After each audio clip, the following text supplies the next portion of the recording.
You pray. Every day you pray. Maybe it's in the morning before the day starts. Maybe it's at night before you sleep. Maybe it's scattered moments throughout the day when you remember, when you need something, when you're desperate or grateful or confused. You pray. You say the words. You bow your head. You close your eyes. You speak to God. And you feel nothing. No warmth. No peace. No sense that anyone's listening. Just words disappearing into silence. Just you talking to yourself, wondering if any of this is real or if you've been fooling yourself all along. You try to shake it off. You tell yourself feelings aren't what matter. You tell yourself faith isn't about emotions. You tell yourself to just keep going, keep praying, keep believing even when it feels like you're shouting into a void. But it's wearing on you. Because how long can you keep doing something that feels completely empty? How long can you keep talking to someone who never seems to respond? How long can you sustain a one-sided conversation before you start to wonder if anyone's actually there?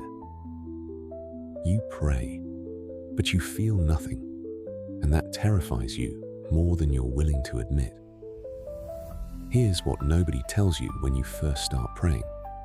What gets left out of all the encouragement to just have faith and trust God's timing? Prayer isn't supposed to feel like this. Not always. Not forever. Not this hollow, mechanical, going through the motions emptiness that's become your norm. Real prayer, authentic prayer, the kind of prayer that actually connects you to God, that's supposed to be alive, dynamic, real, not some ecstatic experience every single time, but at least something, some sense of presence, some awareness that you're not alone in this. But you've lost that, if you ever had it at all. And now prayer has become another item on your spiritual to-do list. Another thing you're supposed to do because good Christians pray. Another box to check so you can feel like you're maintaining your faith.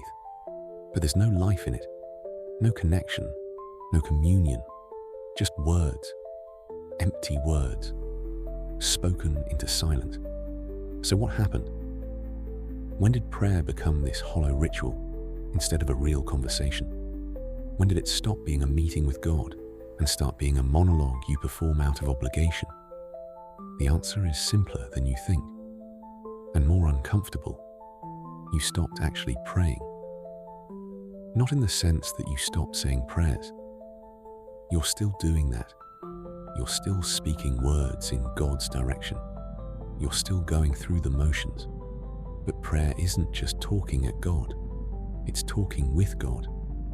And somewhere along the way, you forgot the difference.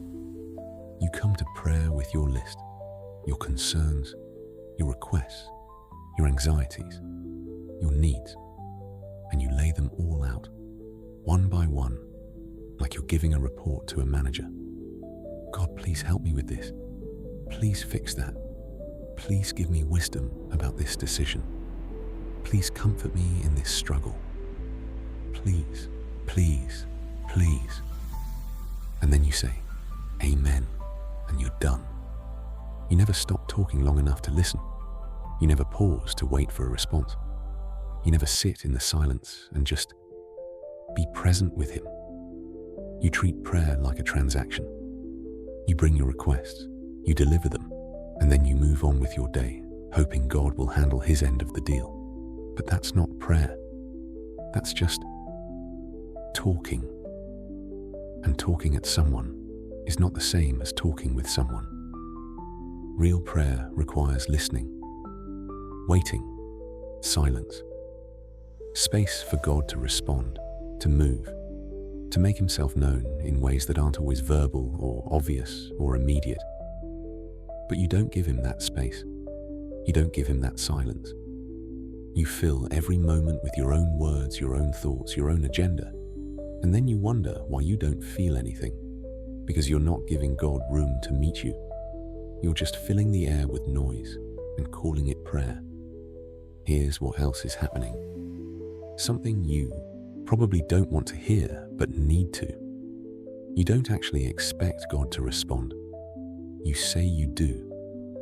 You say you believe in prayer. You say you're talking to God.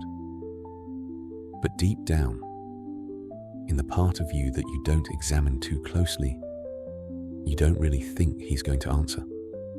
Not in any real, tangible, personal way. You think prayer is something you're supposed to do. A discipline, a practice, a way to organize your thoughts or express your faith, or feel like you're doing something spiritual. But do you actually expect to encounter God when you pray?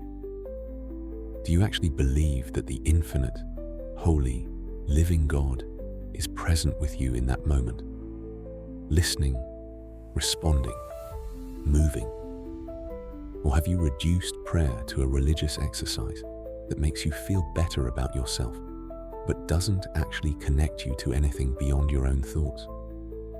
Be honest, because if you don't actually believe God is there when you pray, if you don't actually expect to meet Him in that space, then of course, you feel nothing, because you're not seeking Him. You're just performing a ritual, and rituals don't transform you. They don't connect you. They don't bring you into the presence of God. They just make you feel like you're doing something, while nothing actually changes. This is the trap. The quiet, socially acceptable trap that so many people fall into without realizing it. You keep praying because you're supposed to, because it's what Christians do, because stopping would feel like giving up on God. But you've already given up on prayer. You just haven't admitted it yet. You've given up on the possibility that prayer could be more than a monologue, that it could be a real encounter, that God could actually speak, actually respond, actually make His presence known in ways that shake you and change you and remind you that this is real, that He is real, that you're not just talking to yourself. You've settled for the form without the substance, the appearance without the reality, and your soul knows it. That's why you feel nothing, because there's nothing there to feel. Now here's where it gets harder, where the solution isn't some technique or formula you can apply to make prayer work again.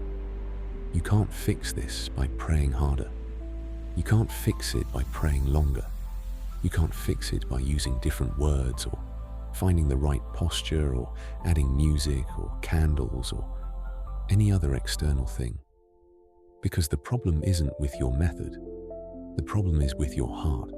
You've been coming to God with demands, not with desire, with requests, not with relationship, with an agenda, not with attention. You want things from God: help, comfort, answers, solutions. And there's nothing wrong with bringing those things to Him. That's part of prayer.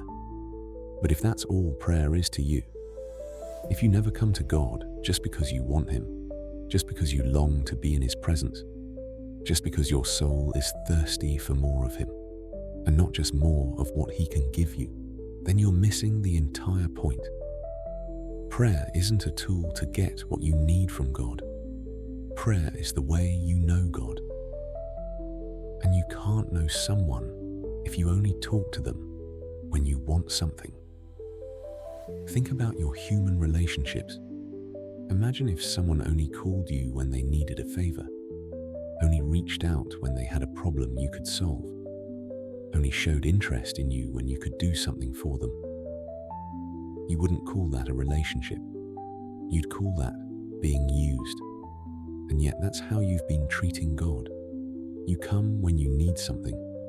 You ask when you're desperate. You reach out when life is falling apart. But when things are fine, when you're managing okay on your own, when you don't have an immediate crisis, you don't think about Him much. You don't seek Him. You don't long for Him. And then you wonder why prayer feels empty. Because it is empty. You've emptied it of everything that makes it real. You've reduced it to a vending machine spirituality where you insert your prayers and expect blessings to come out. And when that doesn't work, when you don't get what you ask for or don't feel what you think you should feel, you're confused, disappointed, maybe even angry. But the problem was never God. The problem was your approach. You've been treating prayer like a transaction when it's supposed to be a communion, a connection, an intimate, ongoing conversation with the God who made you and knows you and loves you. And communion can't happen when you're only there for what you can get. So what changes this? What breaks through the emptiness and makes prayer real again? You stop trying to use God and start trying to know God. You stop coming with your list and start coming with your heart, your real heart, not the cleaned up religious version, the messy, broken, confused, angry, doubtful version. You stop pretending you have it all together and start admitting that you don't. You stop performing prayers that sound good and start praying prayers that are true, even if they're ugly, even if they're questions instead of statements, even if they're complaints or doubts or anger at God Himself. Because honest prayer, even when it's raw and uncomfortable, that's real, that connects, that opens the door to actual relationship instead of just religious performance. God doesn't need your polished prayers.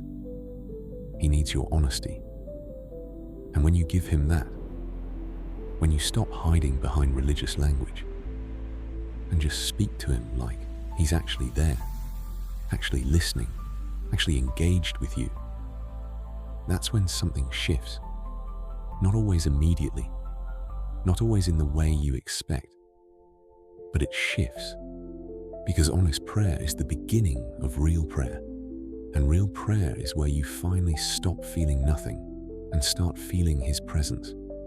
Not because you did it right, not because you earned it, but because you finally stopped pretending and started seeking. Here's the other part, the part you've been avoiding. You need to stop talking and start listening. Actually listening.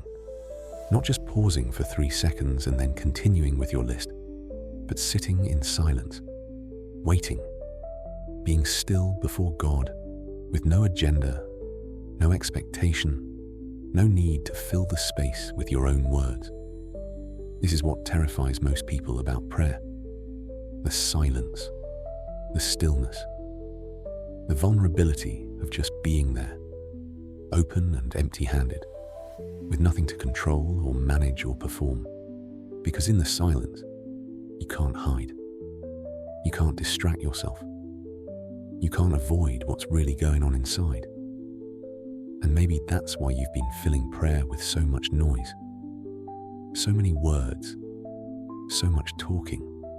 Because if you stop talking, if you sit in the silence, you might have to face things you've been avoiding, feel things you've been suppressing, acknowledge truths you've been denying.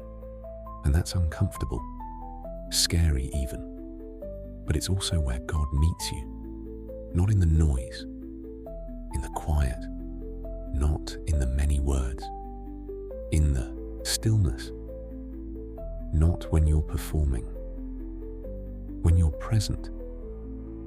And if you're willing to sit in that uncomfortable silence long enough, if you're willing to wait with no guarantee that you'll hear anything or feel anything or get what you came for, you might be surprised by what happens.